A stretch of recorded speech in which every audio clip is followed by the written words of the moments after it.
Hello there, welcome to the Media Coach video tip. I know, looks a bit different. I'm on the telly, mum.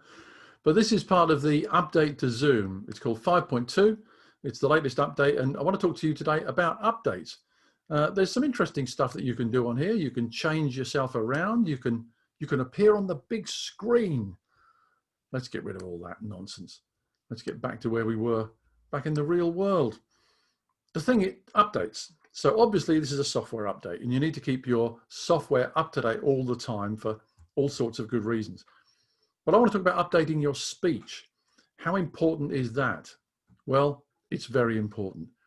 If you don't update your speech, people will start to look at you and think, I'm not quite sure they know what's going on. There are all sorts of reasons for updating your speech to make a connection.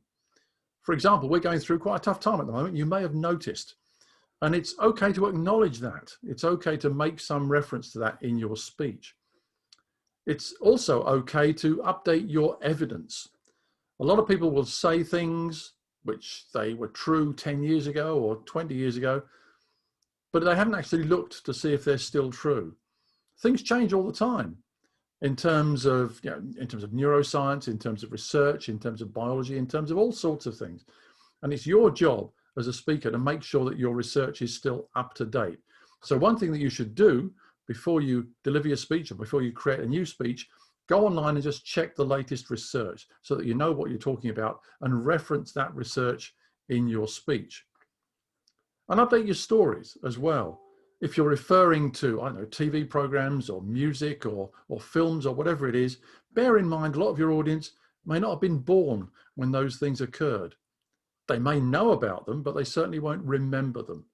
So you need to, I'm not saying you need to be completely current. You don't need to keep changing your speech all the time, but just think when you go through your speech, is it up to date? Is it relevant? And does it make sense to as wide an audience as possible?